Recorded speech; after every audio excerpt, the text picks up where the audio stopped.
On a longtemps pensé que les bébés, à leur naissance, étaient des êtres végétatifs dénués de toute compétence perceptive.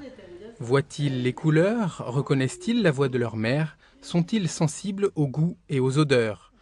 On peut déjà affirmer que les bébés ont des sens fonctionnels dès le premier jour de leur vie. C'est un des sujets étudiés par Édouard Jantaz, chercheur CNRS, au laboratoire de psychologie et neurocognition de Grenoble. Mes recherches consistent à étudier les compétences perceptives, à la fois visuelles et à la fois tactiles des nouveau-nés et comment elles évoluent au cours des premiers mois de la vie. Ces études nécessitent un travail d'équipe pluridisciplinaire qui comprend à la fois un travail de psychologie, d'étude du comportement, mais aussi un travail d'imagerie cérébrale et aussi un travail de sociologie, de psychosociologie qui essaie d'étudier les interactions entre la mère et l'enfant. C'est vraiment un travail d'équipe, puisqu'on ne fait rien tout seul, mais aussi un travail à la fois très personnel, puisqu'il faut à chaque instant essayer de trouver des nouvelles idées, développer des collaborations, des nouvelles expérimentations.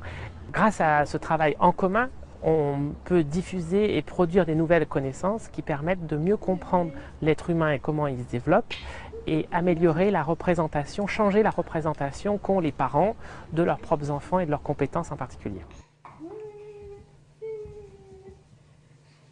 Les chercheurs du LPNC de Grenoble analysent les compétences des nourrissons depuis 2 ans grâce à de nombreux tests réalisés en maternité sur des bébés âgés de 2 à 4 jours. On crée un mini-réseau sur lequel 2 écrans de télévision génèrent 2 films vidéo qui sont pilotés par ordinateur.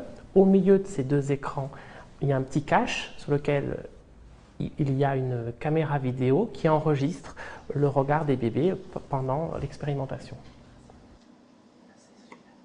On a présenté aux bébés 2 scènes simultanément. Sur un côté, on a présenté un mouvement biologique, c'est-à-dire un mouvement qui est produit par un être vivant, et de l'autre côté, un mouvement qui est non biologique, c'est-à-dire qui n'est pas produit par un être vivant. Sur la base d'un échantillon de 50 nouveau-nés, l'analyse des résultats montre scientifiquement que pendant les 30 premières secondes, les nouveau-nés regardent plus longtemps la scène non biologique que la scène biologique. Ce résultat montre que les bébés sont attirés par cette transgression des attentes par rapport à un mouvement prédéterminé. Les résultats de ces recherches sont récapitulés dans un ouvrage distribué aux parents via le réseau pédiatrique. Il dresse un portrait des principales compétences observées scientifiquement chez les nouveau-nés, de quoi répondre aux interrogations des jeunes mamans. Je commence à me poser beaucoup de questions sur la naissance de mon enfant, notamment des questions qui seraient plus relatives à la perception de ce nouveau-né. Est-ce que le nouveau-né voit tout de suite? Est-ce qu'il voit en couleur ou en noir et blanc? Une question aussi qui est souvent importante pour nous les mamans, c'est de savoir si le bébé va nous reconnaître immédiatement ou pas.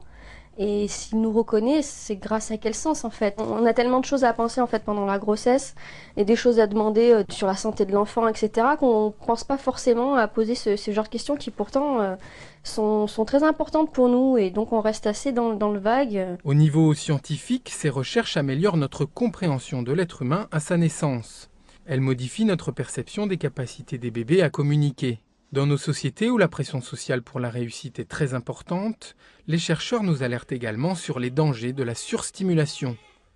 La connaissance des compétences des bébés ne doit pas nous faire oublier qu'il existe par nature une grande variabilité dans les processus de développement. Il est important avant tout de respecter et de comprendre le rythme de son enfant.